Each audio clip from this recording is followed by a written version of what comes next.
Hello દોસ્તો, મારી મનપસંદ રસોઈ ચેનલમાં સ્વાગત છે। આજે આપણે ઘઉંની ચકરી બનાવીશું। એના માટે બેસિક મસાલા અને ઘઉંનો લોટ જોઈશે અને તલ અને અજમો જોઈશે। તો ચાલો બનાવવાનું ચાલુ કરીએ। સૌપ્રથમ એક કપડું લઈ લઈશું આપણે અને એમાં ઘઉંનો લોટ નાખી દઈશું આપણે અને એને 15 થી 20 મિનિટ માટે બાફવા મૂકી દઈશું।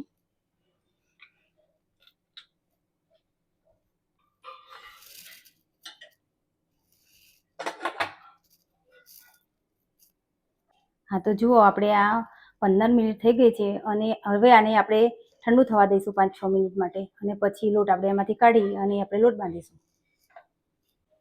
જો આપણો લોટ ઠંડો થઈ ગયો છે અને સરસ આમ જામી ગયો છે। જુઓ, હવે એને આપણે તોડી લઈશું બરાબર।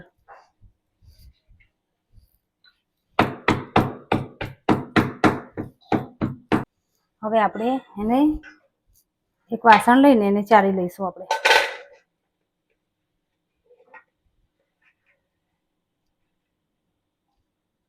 જો આપણે આ લોટ ચાળી લીધો છે અને લોટ ચાળવો ખૂબ જરૂરી છે। જો તમે નહીં ચાળશો તો એમાં નાની નાની ગાંઠો રહી જાય છે।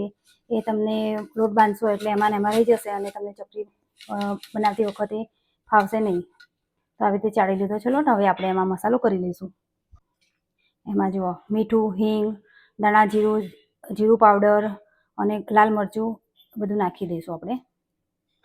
અને હવે જે આપણે આ તલ અને અજમો લીધો છે એને થોડા ક્રશ કરીને નાખીશું।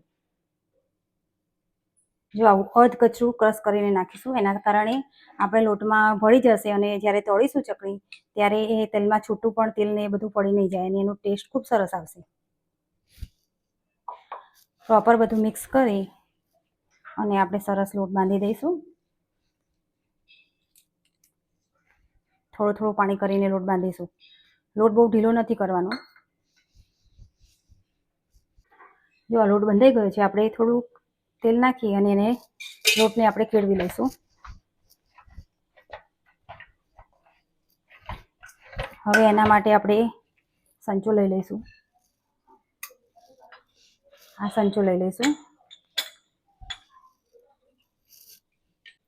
જો હવે આપણે સંચામાં અંદરની સાઈડ આપણે તેલ લગાડી દઈશું અને જાળી ઉપર પણ લગાડી દઈશું।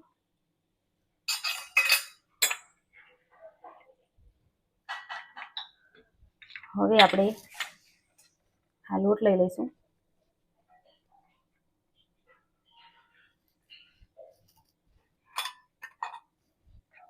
અને આમાં નાખી દઈશું લોટ।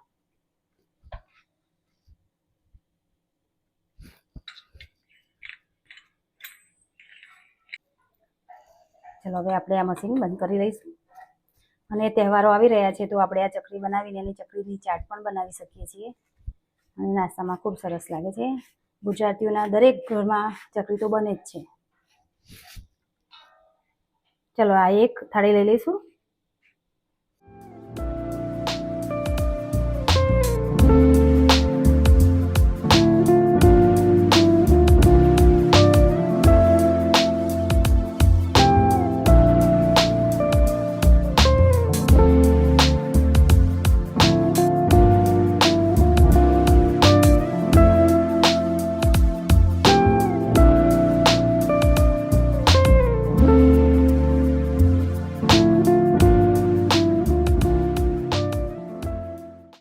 આવી રીતે આપણે બધી બનાવી અને એને તળી લઈશું। તેલ ગરમ કરવા મૂકી દીધું છે।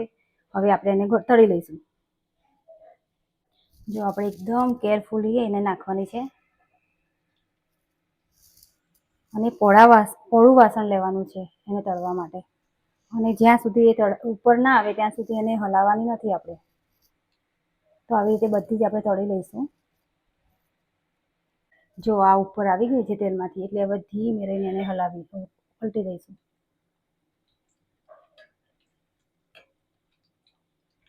હવે એને થોડી વાર એને ફ્રાય થવા દઈશું અને કલર ચેન્જ થાય ત્યાં સુધી એને તળી લઈશું, ક્રિસ્પી થવા દઈશું। જો આપણી આ ચકરી તળાઈ ગઈ છે, ક્રિસ્પી અને કુરકુરી થઈ ગઈ છે। હવે એને આપણે કઢાઈમાંથી બહાર કાઢી લઈશું।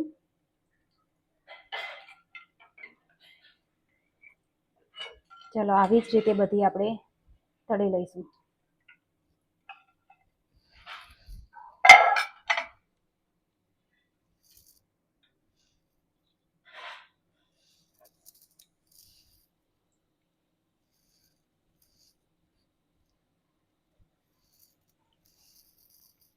જુઓ દોસ્તો, આપણી આ ચકરી બનીને તૈયાર થઈ ગઈ છે, સરસ મસાલાવાળી ને ક્રિસ્પી. જો હું તમને તોડીને બતાવું,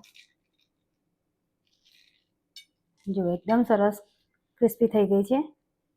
તમે પણ આ ઘરે બનાવો અને ટ્રાય કરો. અને મારી રેસીપી જો તમને પસંદ આવી હોય તો લાઇક, શેર અને સબસ્ક્રાઈબ કરવાનું ભૂલશો નહીં.